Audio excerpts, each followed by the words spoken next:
The sky over Dahan Hills had darkened by late afternoon, clouds rolling in like storm giants ready to swallow the city. The wind howled through the streets, rattling windows and bending the palm trees with every gust. Jennifer and Nala had been returning from the playground when the first heavy raindrops fell, fat and cold against their umbrellas. Jennifer's heels clicked anxiously on the cobblestone paths as she hurried to her villa. She could see the storm building. The estate's warning lights flickered with the increasing gusts, electricity threatening to fail at any moment. Suddenly, a loud crack split the air. A branch from a massive oak tree nearby had snapped and crashed dangerously close to the pathway. Jennifer froze, Nala clutching her hand. And then a familiar voice called out, calm, steady, commanding. "Jennifer, over here." She squinted through the rain. There he was, Jean Huan. Not arrogant, not predatory, not even a hint of the man who had once been obsessed with lust. Just calm, protective, present. Before she could protest, he strode through the storm, lifting an umbrella over both of them, shielding them from the downpour. "Come with me," he said. "My penthouse is safer than here." Jennifer's instincts screamed at her, "No, don't go." But the growing wind and rain, the snapping branches, and the distant sirens of the estate's security made the decision for her. She nodded once, reluctantly, and followed him. The penthouse was a sanctuary. Floor-to-ceiling windows gave a panoramic view of the storm, while the spacious interior was warm, calm, and softly lit. Candles flickered across the living area, their golden light reflecting on polished marble floors. The scent of fresh flowers and vanilla candles filled the room. Jennifer closed the door behind them, shivering slightly. Nala immediately ran to a corner, fascinated by the luxurious space. Jean Huan, sensing her tension, smiled softly. "She likes it here," he said, kneeling. "To Nala's level. Safe. Warm." Jennifer didn't respond. Her heart was racing, her mind spinning. The storm outside mirrored the storm inside her chest. Confusion, irritation, and something else, something dangerously magnetic. "You don't need to explain anything," she finally said, trying to keep her voice steady. "She's fine. You're fine." He chuckled softly, a sound that was rare and unguarded. "I'll take that as progress." The rain beat harder against the windows. Lightning illuminated the skyline intermittently, followed by the deep rumble of thunder. The estate had lost electricity, a complete blackout. Candles became their only light. Shadows danced across the walls, flickering over Jean Huan's strong profile, the tattoos on his arms, and the intensity in his eyes. Jennifer tried to focus on Nala, reading her a story, but she couldn't ignore him. He moved quietly around the penthouse, making sure everything was safe, adjusting candles, checking that the little girl had a blanket, a warm drink, anything she might need. It was not the Jean Huan she had feared, not the man whose mere presence made her pulse spike in terror and desire. This Jean Huan was calm, careful, patient, and almost unbearably magnetic. At one point, he crouched next to her on the couch, not touching, just close enough that the heat from his body was noticeable. "You okay?" he asked softly. Jennifer nodded, her throat tight. "Yes, thanks." The silence that followed was heavy, laden with unspoken history, shared glances, and the unrelenting tension between them. Then the storm's power shifted the room. A candle flickered too close to the edge of the mantel, smoke curling upward. Jean Huan's hand moved instinctively, steadying it, fingers brushing her arm lightly in the process. Jennifer stiffened, her chest tightened. I don't," she started, but he cut her off with a low whisper. "Relax. Nothing will happen unless you want it to. I promise." The words were soft, honest, but the intimacy of the moment, the storm raging outside, the flickering candlelight on his face, and the warmth of his presence, all of it was intoxicating. Jennifer's resolve wavered. Her breath caught when he looked at her, eyes dark, intense, searching. A memory of their past flickered in her mind. Stolen kisses, whispered promises, moments when the world had felt small and private. And now it was almost unbearable. A sudden clap of thunder made her jump. He instinctively moved closer to steady her, and for a heartbeat, their faces were inches apart. His hand brushed hers. A spark, a jolt, a dangerous reminder of what had been and what could be. Jennifer pulled back slightly. "No," she said softly, her heart racing. Don't do this. Not here. Not now." He smiled faintly, almost regretfully. "I'm not forcing anything. Just feeling alive with you here. That's all." But the tension between them was undeniable.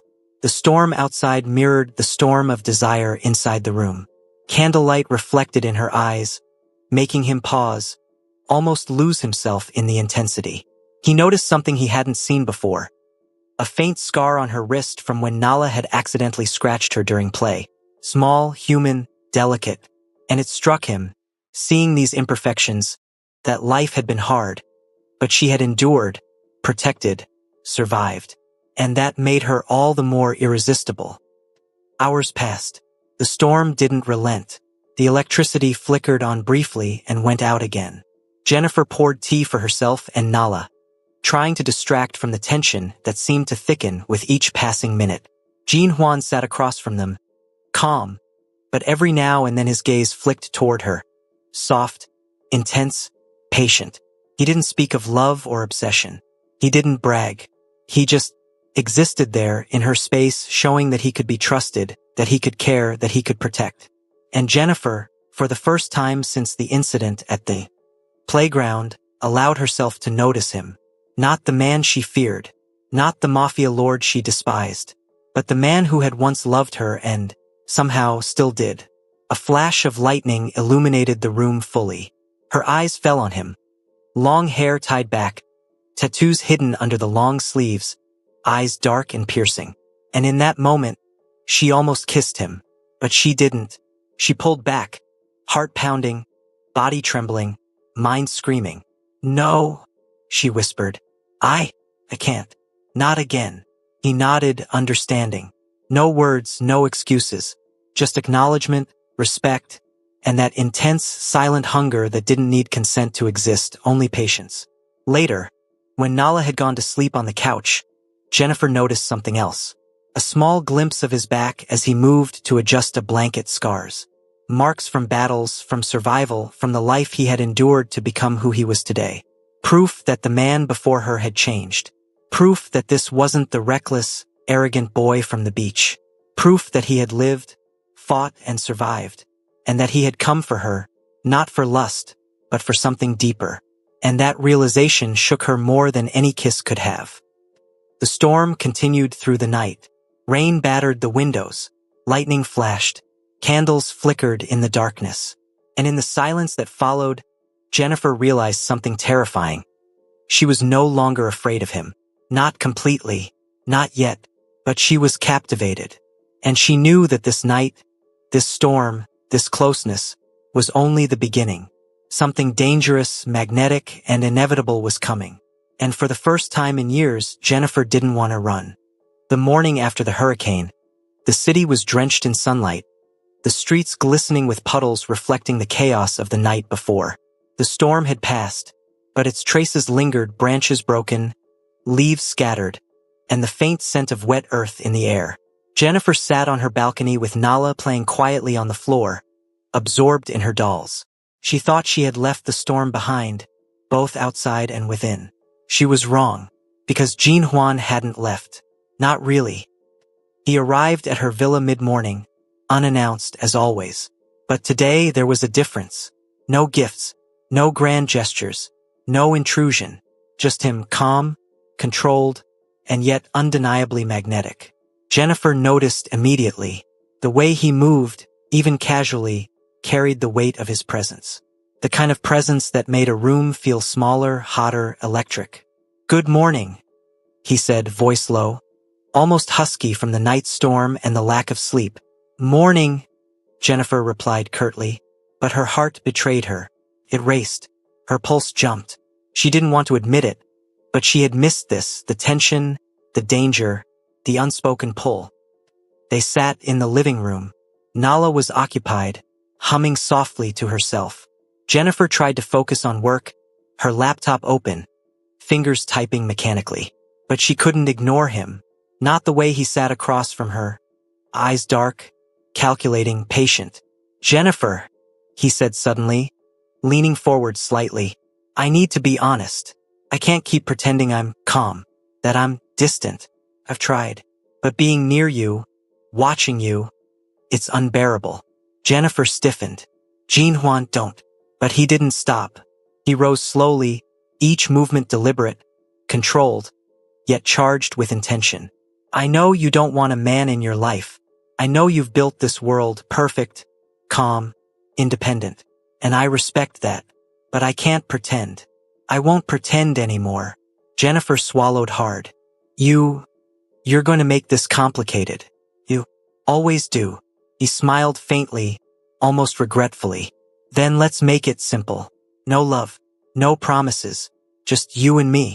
When we want each other." Her breath caught. Her body reacted before her mind could intervene. The tension in the room thickened, a magnetic pull she couldn't fight. The first moment their fingers brushed was electric. Her hand had accidentally grazed his as she reached for her coffee. A spark shot through her chest. Her pulse raced. She pulled back slightly, trembling, but he didn't retreat. He just let the contact linger, just enough to make her aware of it, just enough to make her ache. "You don't have to resist," he whispered, low and intoxicating.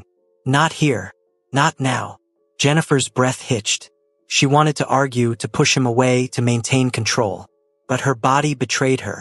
Her skin tingled under his gaze, her lips suddenly dry, her thoughts scattered. And then he moved closer, slowly, deliberately, closing the distance between them, every movement controlled, measured, yet full of raw desire. She couldn't stop herself from looking at him. Long hair tied back, tattoos hidden under his sleeves, the intensity in his eyes burning into her soul. "I'm not asking for a heart," he whispered. "Just this moment. Let me prove that I can be what you need for now." Her knees weakened. Her resolve crumbled. The first kiss was inevitable. He leaned down, capturing her lips with his in a slow, measured way, as if testing her boundaries, reading her response. Jennifer froze for a heartbeat, then melted. The kiss deepened, fierce but tender, raw and emotional, carrying all the years of longing, anger, desire, and unspoken feelings between them. Her hands found their way to his chest, feeling the solid muscles, the heat beneath the fabric. His hands traced her back, pulling her closer, making her feel wanted in a way she hadn't allowed herself to feel in years. It was chaotic. It was controlled. It was perfect. And yet, in the midst of their first real intimacy, Jennifer pulled back, chest heaving. "Stop," she whispered, voice trembling. I can't. Not like this." He didn't release her immediately. He held her face gently, thumb brushing over her cheek. "I know," he said softly. "I just needed to show you that I can be gentle, that I can respect you, that I haven't changed my heart, only the way I handle it." Her body still hummed with the aftermath of the kiss. Her mind was spinning. She was scared. She was excited. She was terrified of letting him in, of letting desire take over. I'm not looking for love," she whispered. "Not again. Not with anyone." He nodded. "Then this is fine. Just this. No promises. No commitments. Only fire when we want it. Nothing more." Her pulse raced again. You make it sound easy." "It's not easy," he admitted. "It's unbearable. I've wanted you for so long, Jennifer. And now, I have a choice. Let it consume me, or let it consume us. That's why I'm asking for this simple, controlled, only when we both want it." Jennifer's resolve wavered. She hated how much her body wanted him, hated how much her heart remembered, hated how safe, protective, and gentle he had become, yet still magnetic, dangerous, intoxicating. And she knew, deep down, that tonight would change something, forever. The chemistry between them exploded in the coming days. Their encounters were passionate, raw, and emotional. No one knew. Nala never saw, never suspected. Jennifer reminded him every time. Boundaries. She didn't want love. She didn't want promises. She didn't want disruption in her life. And Jean Huan, for all his obsession, respected it for now. But inside, fear gripped him. Fear of losing her again. Fear that this fire, this connection, this intensity could slip away if he wasn't careful. Every touch, every whispered word, every stolen moment carried years of longing, regret, and desire. And for Jennifer, it was intoxicating. She didn't want to admit it. She didn't want to fall. But she couldn't ignore the thrill, the heat, the undeniable chemistry that had always existed, that now burned brighter, stronger, more consuming than ever. Daehan Hills was buzzing with whispers. Rumors always spread faster than wildfire. But this time, the storm was different. Jennifer, beautiful, confident, wealthy, independent, had caught the eye of Jean Huan, the feared Korean mafia lord. A black woman, successful, strong-willed, dating one of the most powerful men in the country. To many, it was scandalous. To others, unthinkable. The first wave hit online. Social media exploded with comments, memes, and cruel opinions. Headlines spun lies. Black woman in luxury estate linked to mafia lord.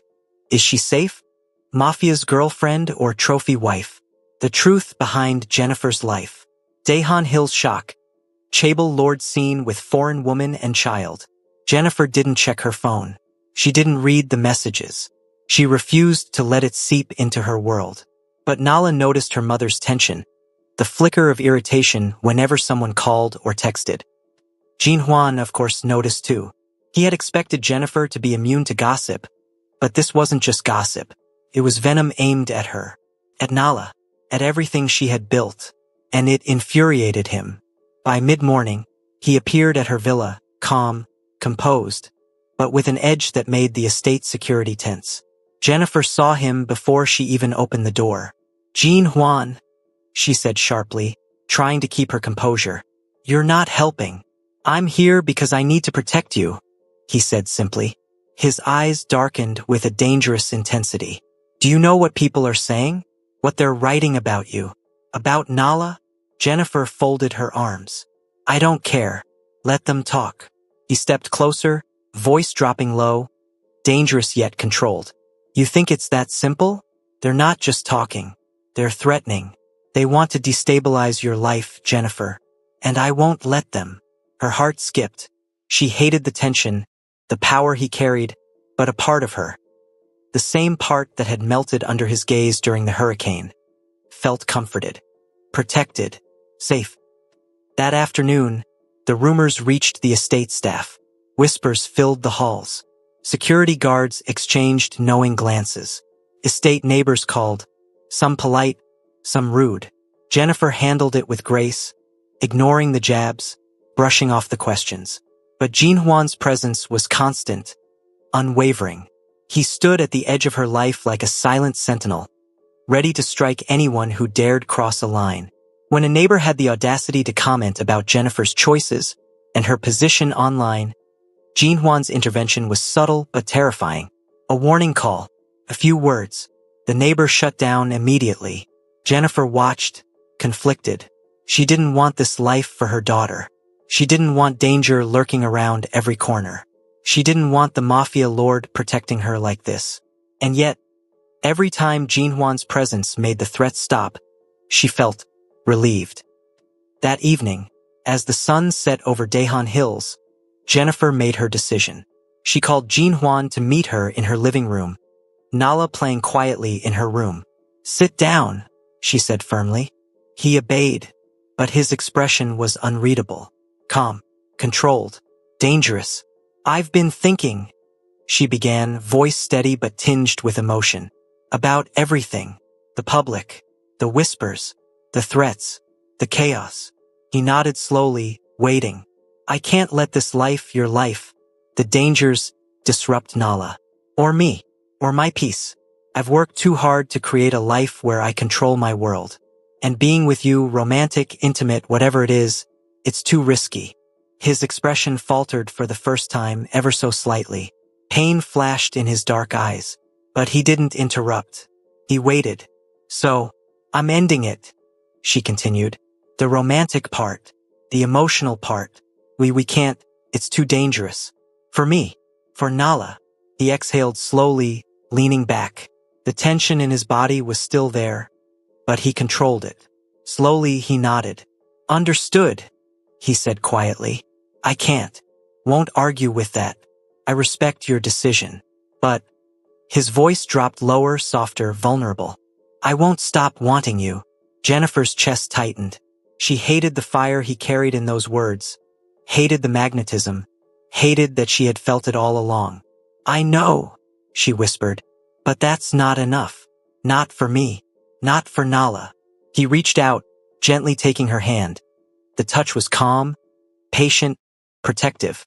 Then we make different rules, he said softly. Boundaries. No complications. No threats to your life. No chaos. Just a fire when we choose. That's it. Jennifer's heart raced. She felt the pull, the temptation, the heat, but she also felt the clarity. Her daughter, her independence, her peace, that was non-negotiable. Fine, she said firmly, voice steady. We keep it simple. Fire when we want it. Nothing else. Nothing more. He smiled faintly, a mix of relief and desire. I can do that, he whispered. Over the next few days, the estate murmurs continued. Online comments, whispers among neighbors, sly looks from strangers. But Jennifer, firm and resolute, kept her peace. She didn't respond. She didn't retaliate. She focused on Nala, her work, and her life. Jean Huan, meanwhile, ensured that the threats never reached her again. Security tightened. Rumors were quashed. Anyone foolish enough to interfere learned quickly that messing with Jennifer meant dealing with him. Yet, every night when the villa was quiet, when Nala slept, Jennifer felt his presence. A text, a message, a knock at the door. And in those moments, the fire between them reignited, brief and intense, but controlled. The night air in the estate was cool, crisp, and electric. The city glittered far below, but inside Jennifer's villa, a different storm raged. One neither rain nor wind could match. Jean Huan was there, as he always was these days. Calm, controlled, dangerous, yet undeniably magnetic. He didn't enter with ego or demands or threats. Not tonight. He simply stood near the doorway, observing her with those dark eyes that seemed to see everything. Her strength, her independence, her walls, and the fire she tried so hard to hide. Jennifer noticed him immediately. She was tired from the day, from the whispers, the rumors, the subtle pressure from society, and yet her chest tightened at the sight of him. Welcome, she said firmly, voice steady. Nala was asleep in the next room, and for once, Jennifer allowed herself to focus entirely on the man in front of her. He obeyed, taking a seat across from her, posture relaxed, yet every movement deliberate, charged with tension.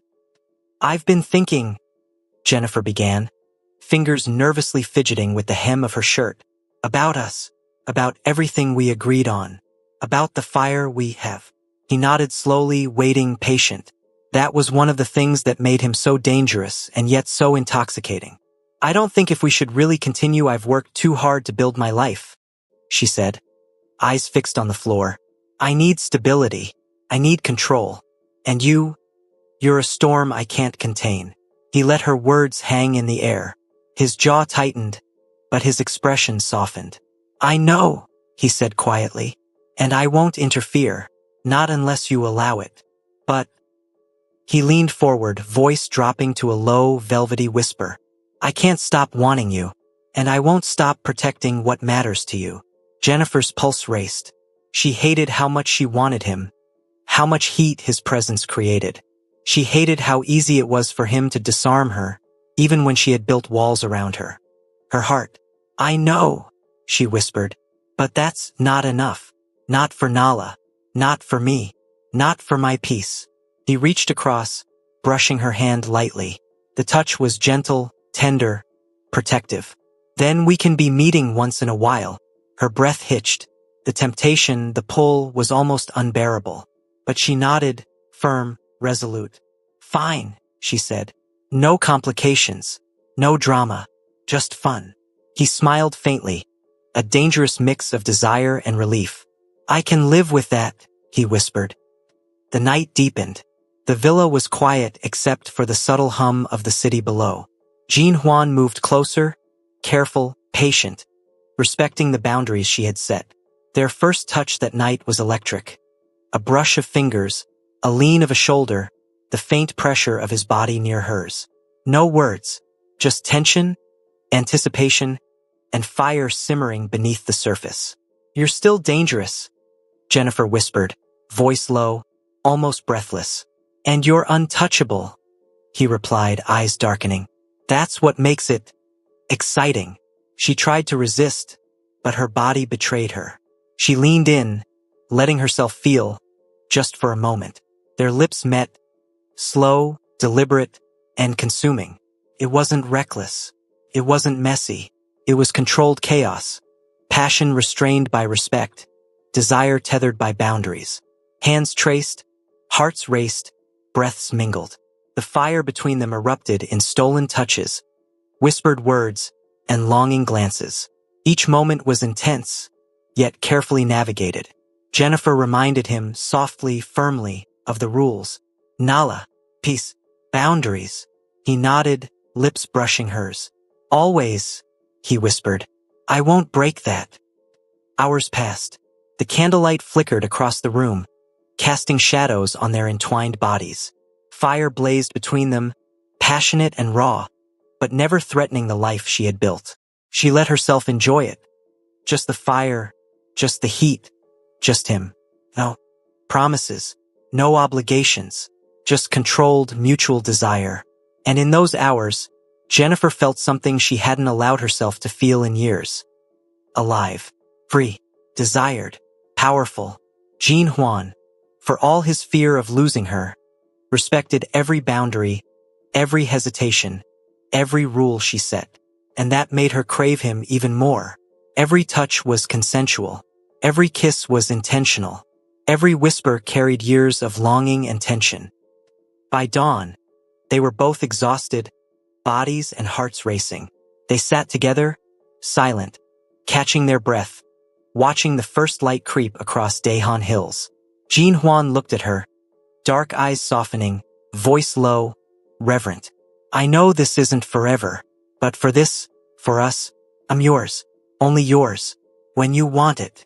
Jennifer smiled faintly, a mix of exhaustion, desire, and satisfaction. I don't need a husband, Jean Huan. Just someone who knows how to touch me right and leave before sunrise. He chuckled softly, leaning down to press a tender kiss to her temple. I can do that, he whispered, and in that moment it was perfect, imperfectly perfect. No lovers, only fire, only desire, only respect, only boundaries. Jennifer had her peace, her independence, her daughter. Jean Huan had the woman he had never stopped wanting. Under her rules, on her terms, with the fire they both craved. And for now, that was enough. Hello besties, in this sweet story we learned that love can be intense and tempting, but independence and boundaries are key. Besties, protecting what you cherish are more important than giving in to pressure or past attachments. Thank you so much for watching. Can you like, subscribe and share?